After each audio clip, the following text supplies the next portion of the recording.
In 2016, the notorious Mediscare campaign nearly carried Bill Shorten to the lodge with false claims that the coalition wanted to sell off Medicare.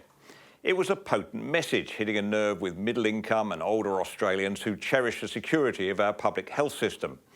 Now, Anthony Albanese seems to be taking a page from the same playbook, attempting to whip up concern over the national broadband network. Unfortunately for him, the NBN does not tug at the heartstrings in quite the same way or conjure up images of a modern-day Florence Nightingale wiping the sweated brows of feverish infants.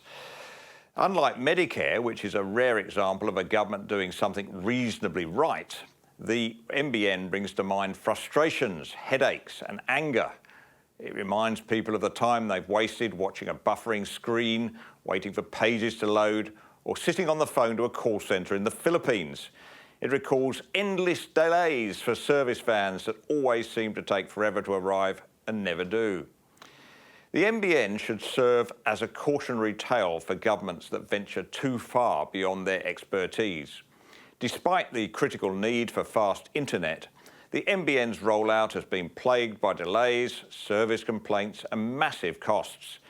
Since it began a decade ago, the Telecommunications Industry Ombudsman has fielded over 250,000 complaints related to the NBN, with thousands still unresolved. Roy Morgan's customer satisfaction reports consistently rank the NBN lower than the privately operated mobile broadband services. Sky Muster, the NBN satellite service aimed at rural and remote customers, is particularly problematic. With $2 billion spent on putting 2 satellites into orbit, one might expect better results.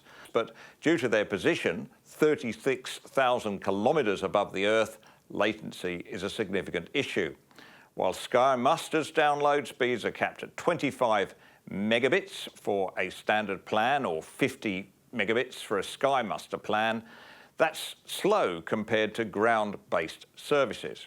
Contrast that with Starlink, the satellite internet service launched by Elon Musk, which quickly gained up to 270,000 customers.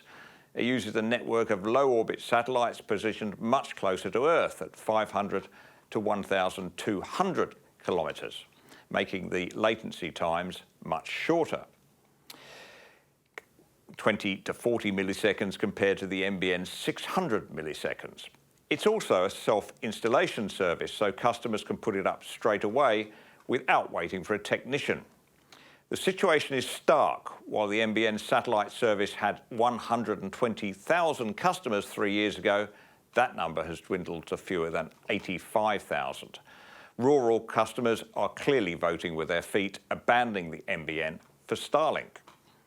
And that's just the satellite system. The rise of mobile broadband also caught the NBN flat-footed.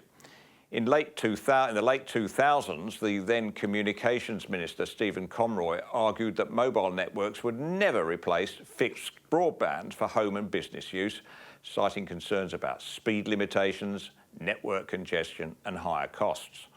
Fast forward to today, and mobile broadband is offering cheaper, faster services, leaving the NBN scrambling to catch up. Last year, Telstra reported a 2.3% drop in revenue from fixed broadband, while mobile broadband service revenue climbed by 4.5%. The financial toll of the NBN is enormous. Since its inception, the network has accrued trading losses of $35 billion. And when you add in the capital costs, the total bill for it so far is a staggering $86 billion. That's right, $86 billion spent on a network that's never made a profit and still struggles to meet the needs of modern users.